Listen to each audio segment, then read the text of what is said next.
शहर दिओ वसनीको लोगो ऐश करो, मैं पेंडू हाँ मैनू पेंडू रहन दिओ। अस्सलाम वालेकुम सजनों बेलियो मित्रों की हाल चाल ने। तुसीं वेंदे पिओ अपना चैनल पंजाबी वसे। मैं थोड़ा विराट मुहम्मद अली खिजर ते विलॉग एक नवे विलॉग दे नाल थोड़ी खिदमत हाज़र हाँ। सुबह जनाब गालबन 6:36 हो गए ने। तारीख अज है जनाब 20 जुलाई 2023। सुबह सुबह मैं जनाब उठ्या तो मैं एक विलॉग दोस्तों के नाल साझा करदा चली। अज आप जो मेरा अपना पिंड है उनके बाज़ार का विजिट करते हैं। एक तो बारिशां बड़ियां आईयां ने, उसकी वजह नाल भी साढ़े कच्चियां गलियां ने साड़ियां, और इत्थे पानी रुक जाता, फिर लगन वाले नूं बड़ी दिक्कत होंदी। अगर लगन वाले जिहड़े लगन टप्पन वाले ने वो थोड़ा जिहा तामन करन ना, मतलब जिथे ये है तो वो रेहड़ियां भी लगाइंदे ने, उन्होंने वास्ते लै आवन जनाब वापसी तो एक रेहड़ी मिट्टी की भर के लै आवन तो मैं समझना कि बाज़ार बिल्कुल साफ सुथरे हो जावन जनाब।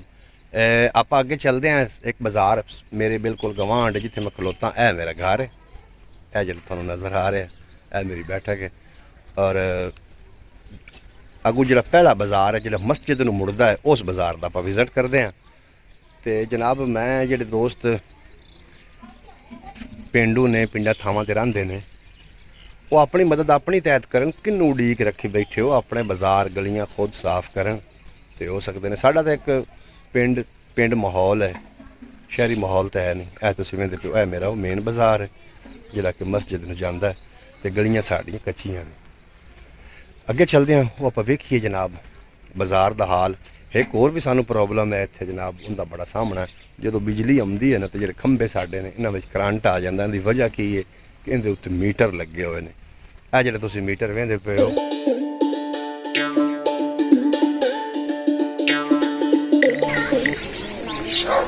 तस्वर लिखे दे खैरी खैरी की लवें दुकान ते भी साइकिल ते जांदा हो हैं। हनीफ की दुकान कोई दूर है। और सुलिया मिट्टी नूं अल्लाह की लग पे बाजार मैं सुथरा करूँ कि वेड़ा करूँ। वेड़ा भी तो बाजार भी हुण जिहड़ा आ सामने पानी खलोता है, इत्थे रोजाना रेहड़ियां वाले फसदे ने, दो घंटे फसदे ने।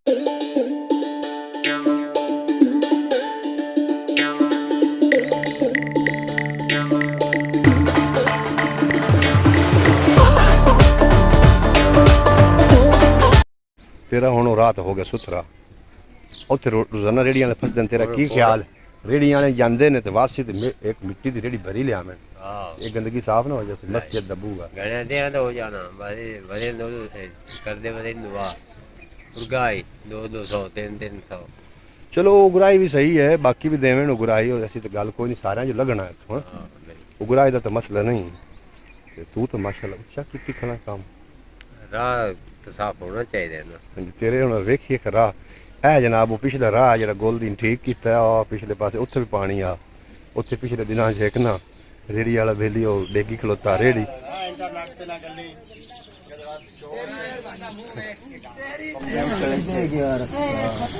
की गदड़े नूं कीता की ने जी, जी ट्रालियां मिट्टी सट्टन वास्ते इत्थे आईयां जनाब फस गई बेदारे हशर। एक ट्राली अग्गू जो होवेन, एक मगरू जो होवेन, ते की ओ धक्के लाई रखे। उत्थे मैनूं खतरा भी शाम दा टाइम आ ते मैं कहो ना जेहड़े बाल हैं कोई बाल ना हेठ आ जावे, ये वसो बनया रहे। एक तो वैसे मुद्दा हो गया। कितनी ट्रालियां सटाई करा? 4 कहने ट्राया है अजे हुण मींह तो हुण शुरू हो क्या हुआ 15 स्टानियां 15 सटानियां। वो राह काम खराब की। चलो आधे बाजार में क्यों निके मरिया, आधे बाजार में मैं माड़ी मोटी निके मारी रखो तो उस मस्जिद वाला जेड़ा आओ सामना पे उन्होंने भी नजर मारो।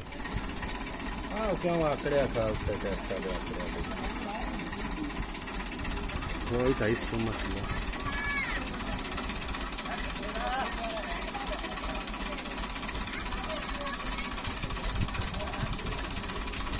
गफूरी दे पट्ठे तो मैं जिलाए गई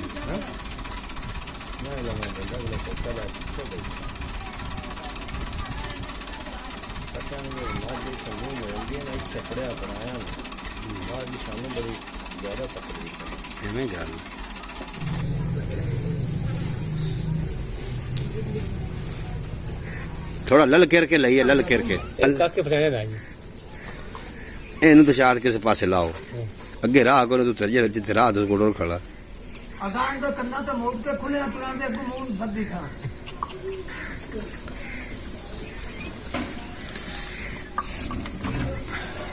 जोर लाख की मरे हुए हैं तू लल के रखा ਜ਼ੋਰ ਇਹਨੂੰ ਮਗਰੂ ਲਾਓ ਰੇੜੀ ਨੂੰ ਮਗਰੂ ਅੱਗੂ ਛੋਰ ਨੂੰ ਨਾ ਪਾਓ ਜੇ ਤੇ ਮਗਰੂ ਲਾਓ अच्छे को लगाए मैं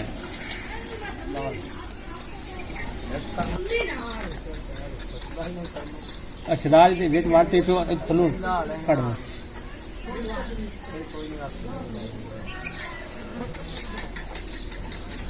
अच्छा भाई मिलनी पड़ेगी ਉਹ ਬਣੀ ਪਈ बैठा रहा थे ये की मत मास्टर तो पहुंचे पे गाल आने आने बिगा ली बजा शाबाश पर ट्रैक से ये पर आई खदान बनवाया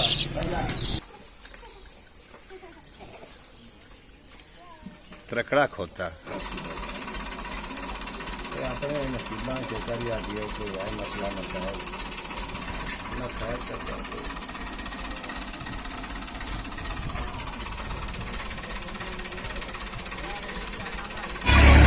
ਅੱਲਾ ਪਾਕ ਸੁਣ ਲਈ ਵੇ ਇਸ ਬਾਜ਼ਾਰ ਦੀ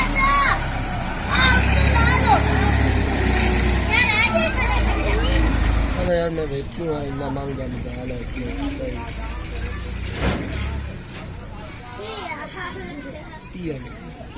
टीए तो ला आई ले अगू ला जाएंगे तो दे ठीक है ना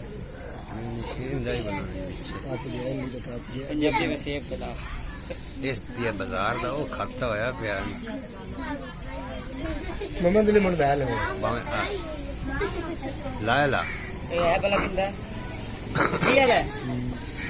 ਹੁਣ ਸਾਕੇ ਦੀ ਦੁਕਾਨ ਤੇ ਜਿਹੜਾ ਸ਼ੋਰ ਖਲੋਤਾ ਹੈ हां वो सच्ची ਉਹਨੂੰ ਚੈੱਕ ਕਰ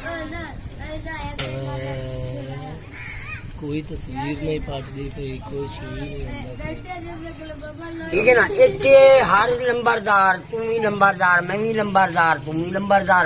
ये लंबरदारी नाल गल नहीं बनदी हुंदी मैं ये पैसे सब तो पहले गल ही मैं की ते पैसे भी सब तो पहले मैं दिते ने कितने पैसे दिया तू मैं दिता उन्हें 300 रुपया मैं कहा मेरे को गुंजाइश हो अगिया ना 500 देता हो ना यार एक मिनट खो जा वली मामन मानी 300 मैं दिता जे 300 दूना किसी बंदे दिता तो मैंने दसे अगे तो क्यों मस्जिद अबूआ राह बनावना ये बड़ा सवाब हुंदा है माशाल्लाह ਆਗੀ ਸਮਝ ਇਹ 70 ਰੇੜੀ ਸਾਡੇ ਮੱਲੇ ਦੇ ਵਿੱਚ ਜਾਂਦੀ ਏ ਕਿਸੇ ਬੰਦੇ ਨੂੰ ਸ਼ਰਮ ਨਹੀਂ ਆਇਆ ਵੀ ਅਸੀਂ ਵਿੱਚ ਗਾਰ ਦੇ ਵੜਨੇ ਆ ਤੇ ਹੋਵੇ ਨੇ ਤੇ ਦੋ ਪੰਜ ਖਿਲਾਰੀ ਮਸਜਿਦ ਦਾ ਬੂਆ ਵੀ ਸਾਫ਼ ਹੋ ਗਿਆ ਸੀ ਸਾਡਾ ਰਸਤਾ ਵੀ ਸਾਫ਼ ਹੋ ਗਿਆ ਸੀ ਆ ਹੁਣ ਆਪਣਾ ਰਿਆਜ਼ ਦੀ ਜੁਹਾਰੇ ਦੀ ਪਹਿਲੀ ਹੁੰਦੀ ਆਪਣੀ ਰਿਆਜ਼ ਜਿਹੜੀ ਪਹਿਲੀ ਤੇ ਤੇਰੀ ਆਈ ਮੇਰੀ ਮੇਰੀ ਆਈ ਹੈ ਮੈਂ ਨਿਕਲ ਗਿਆ ਮੈਂ ਨਿਕਲ ਗਿਆ ਪੱਠੇ ਲੈਣ ਗਿਆ 4 ਘੰਟੇ ਉਸ ਇੱਥੇ ਖਪਣਾ 4 ਘੰਟਿਆਂ ਦੇ ਪਿੱਛੇ ਨੀਰੀ ਨਿਕਲਣੀ ਉੱਤੋਂ ਆ ਜਾਣੀ ਹੈ ਵਲੀ ਮਾਮਨ ਦੀ ਮੋੜ ਆ ਜਾਣੀ ਹੈ ਅਮੀਰ ਕੀ आज मोड़ चपना सही कहता है हर बंदा थोड़ी वाला जेड़ा भी टपदा ने जलील हुंदा पे मिट्टी दी मुठ नहीं इत्थे ਹੁਣ ਮੇਰੀ ਤਾਂ ਸੁਣੀ ਜਾ ਹੁਣ ਪੰਨਾ ਜਾਨ ਆਪ ਦੀ ਕਾਰ ਕੇ ਮੈਨੂੰ ਇੱਕ ਗੱਲ ਦੱਸ ਹਾਂ। ਸਭ ਤੋਂ ਪਹਿਲੇ ਰੇੜੀ ਤੇਰੀ ਟੱਪੀ मेरी टप्पी ਉਹ ਤੈਨੂੰ ਪੱਠੇ ਲੈਣ ਤੂੰ ਵਗ ਗਿਆ ਪੱਠੇ ਲੈਣ ਹਾਂ। ਤੂੰ ਆ ਰੇੜੀ ਉੱਤੇ ਮੋਠ क्यों मिट्टी सट्टा इना बंदे ने मेरा बना के दूंगा पैसे भी मैं ਟੱਪਦਾ ਤਾਂ ਤੂੰ ਵੇ ਤੂੰ ਪਿਆ टपदा मैं तो पैसे दिते हो नहीं सट्टे ने पैसे दे के तू मैं भी तेरी जेब पैसे दिंदा पिया आज क्यों नहीं दिंदा पिया इन्हीं को लाओ के इन्फाद दिन बाद पैसे दे ਯਾਰ ਮੈਂ ਤਾਂ ਹਰ ਰੇੜੀ ਵਾਲੇ ਦੀ ਗੱਲ ਕਰਨਾ ਵੀ ਜਿਹੜਾ ਪੱਠੇ ਲੈਣ ਜਾਂਦਾ ਹੈ ਹਾਂ। ਉਹ ਵਾਪਸ ਤੇ ਮੋਠ ਮਿੱਟੀ ਦੀ यार मिट्टी ना लाया मैंने ट्राली वाले ने पैसे दे के मिट्टी स्टाम लाया होना रेडी हम दी पई है और रेडी हम दी भी सारा दे उस डक डक सब्जी बेचनी इथे 500 रुपया दे के निकाल आ सारे ਦਾ ਰਸਤਾ ਖਰਾਬ ਉਹ ਵੇਖਦਾ ਸੱਚਾ ਹੋ ਕੇ ਜਾਂਦਾ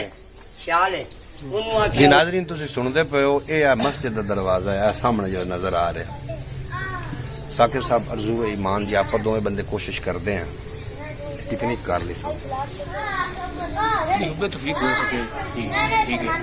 क्योंकि ये ना जेडे तो लगते पे ना लोग ये तो नाजरीन बंदे लगते ने रेहड़ियां लैके जाते हैं तो पट्ठे लैके आते हैं जो मुड़ वापस आते हैं ना इतने जो उन्होंने हशर होंगे ये सारी गाब है इस तो इलावा तो राह है कोई नहीं यह साकिब की दुकान है सामने साकिब एक मजदूर जो बंदा है इस बंदे ने बड़ी कोशिश की कि रस्ता किसी तरीके दे नाल साफ होवे और लोगों की तवज्जो ही दीवाना होंदा है और किहड़े किसी नूं मैं ये समझदा कि जिहड़ा रेहड़ी लैके जांदा है वापसी अगर एक बोरा मिट्टी दे उत्ते रख के लै आवे ना मैं समझना कि रास्ता सही हो सकदा क्यों साकिब साहब जी तवज्जो नहीं देंदे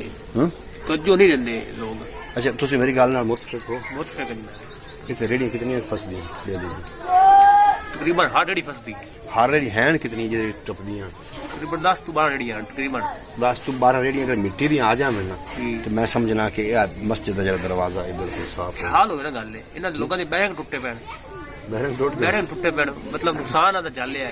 ਹੁਣ ਲੇਕਿਨ ਜਿਹੜੀ ਆਹ ਦੀ ਆਪਾਂ- ਗੱਲ ਤੇ ਮਤਲਬ ਪਿੱਛਾ ਨਹੀਂ ਹੋਈ